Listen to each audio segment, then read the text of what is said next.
Welcome to Equal Entertainment. I'm Tracy E. Gilchrist. Taylor Swift is topping Spotify's Wrapped 2023 list. The streaming giant says Swift had over 26 billion streams this year. Bad Bunny took second place, followed by The Weeknd, Drake, and Peso Pluma. Miley Cyrus's record-breaking Flowers was the most streamed song with more than 1.6 billion global streams. Kill Bill by Za and As It Was by Harry Styles rounded out the top three. Spotify users can now see their personal yearly metrics broken down by artists, albums, songs, and podcasts. Andre 3000's Flute Instrumental is now the longest song to ever crack the Billboard Hot 100. The 12-minute long song also has a long title. The title is, I swear I really wanted to make a rap album, but this is literally the way the wind blew me this time. It entered the Billboard Hot 100 at 90. The old record was 10 minutes and 21 seconds.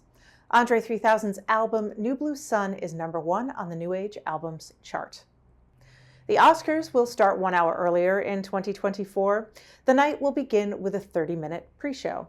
Then the live telecast will get underway at 7 p.m. Eastern, 4 p.m. Pacific. That earlier time will be a first for the Academy. Jimmy Kimmel will host for the fourth time. The 96th Academy Awards will be held Sunday, March 10th. Nominations will be announced on January 23rd. Taika Waititi recently revealed that he never wanted to do a Marvel movie. He says he took the job on Thor Ragnarok because he was poor. But now Waititi says he's putting happiness over career with his new film, Next Goal Wins. I want to just begin by asking you a little bit about the kind of, I think maybe overall theme of the film, or this idea of how the team from American Samoa was just so inspirational in, maybe they weren't the biggest winners, they didn't take home any huge trophies, but their kind of strength of character was really, I think, the inspiration. And would you talk about touching on that in the film? Yeah, I think that's really the islands in particular is the feeling I get around the Pacific is this. This idea of community and family and sticking together and winning together and losing together. I think one of my favorite moments in the film is, not to give too much away, is when Rongan says to Tavita, I can't win, as he's leaving, and then Tavita's saying, well, then lose, but don't lose alone. You can just come and lose with us. And it's like a way of realizing it's like, if you're hung up on this, on the thing that might not even exist, this idea of success, of winning a game, or it's something that's, you're living in the future and you're living in a fantasy, whereas like the things around you are what make life beautiful and worth living. And sometimes it's not about the outcome of the game, it's just like the idea of being around people who actually like you and make you feel at home. And also the usual things that you'd find in films like this, of a guy who's lost, finding family in one of the strangest places with people who don't look like him. And then the other thing that I think is something that I've taken on board is this idea of just trying to be happy. And if that's at the expense of jobs and career, then so be it. And that's, because the most important thing in life is your happiness. And and I think people forget that, and they allow themselves to be in jobs or to be in situations or relationships which is counter to how they really feel. And I think that's it's a dangerous thing for human beings to allow themselves to be caged like that. Yeah, wonderful. That's really wonderfully put. And I love that the film is not positioned around just competition and winning. I think it's really a beautiful story about. Yeah, and it's also great that it's like they win that one game and then they lose the next games, and they didn't qualify for the thing, and that's cool. Like they did what they set out to do, which was to score one goal, and on top of that, they got to win that game, and that's and that's what really happened, and that's the point of the film, or that's the aim of that's their goal in the film, is to get that goal. I just thought I liked the simplicity of that, and then just building around that the characters who are even more interested in, who are even more interesting than the game of soccer. Yeah, absolutely. And I wondered, would you talk a bit about uh, directing this film in which you are actually working with some of the real, I mean, I just spoke with Jaya last week, so I know that Jaya was involved in some ways and, you know, creating this story around real people and what that was like for you.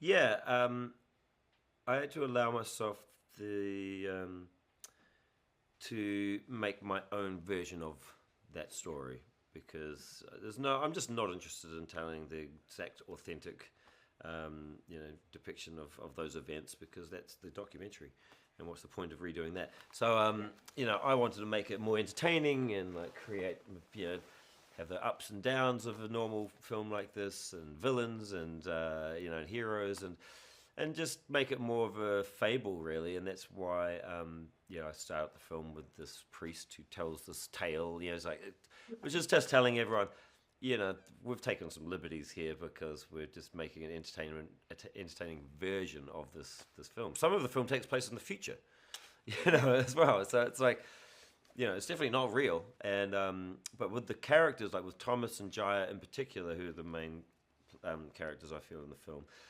Yeah. I met Jaya a couple of times. I didn't ask her much about her life or all the events around the film because and same with Thomas. I just said to Thomas, I'm probably going to change a few things, and I'm going to probably make you seem a bit more ignorant at the beginning of the film because we need somewhere for that character to go, even though you and I both know you're a sweetheart and, a bit out there, but a sweetheart. And I think that, and he was fine with it. He was like, yeah, great. And I think if you're just upfront and honest about your intentions, and that at the end of that, it's about the heart and the soul of the story, and it's not about like the exact facts or no, but that was June when we did that. We ran up that hill and that, because like if you get caught up in that stuff, it just doesn't really help. No, there's a bigger story to be told. Yeah. And you touched on Thomas and Jaya and him being a little ignorant, and I think there's a really important piece of this film in which he says some things that are really pretty anti-trans and pretty, hurtful to Jaya. However, once he gets to know this person, he evolves a little bit, and Jaya is okay with some redemption for him. Like they show up for each other eventually, and I think that's an important story. Would you talk a bit about including that, the idea of people making mistakes and then having some sort of redemption? Yeah, I mean, at the end of the day, what it is that it's a guy who ultimately dislikes himself and is angry at himself and judges himself and is not happy with who he is, and who takes that out on other people around him. He says, oh, everyone else around me is useless. Everyone else around me, is like the worst team in the world. Like things are backwards here and like all this stuff. It's funny because in the islands, with Whawhawhine in particular, we've had acceptance of that role in society for a very long time, hundreds, whatever, thousands of years. And so it's just interesting, like nowadays, like with this film in particular, I think that I think in American hands, there would be big, long scenes explaining what that is, and there'd be big monologues that characters have about how it's okay to be different, and it's like, and things like that, really cringy stuff that we shy away from in New Zealand and stuff when we make films. And so, like, we sort of brush over that stuff because it's like, it's not the most important part of the film. It's an important part of Jaya's story and that part of who Jaya is, and it's important for us to acknowledge Whawhawhine, and there was a Whawhawhine player in the team, but we've had acceptance around that, and it's... Next Goal Wins is in theaters now. You can watch the Advocate channel live by downloading our app in the Apple or Google Play Store. You can also subscribe to our YouTube channel. For the Advocate channel, I'm Tracy E. Gilchrist, and thank you for watching.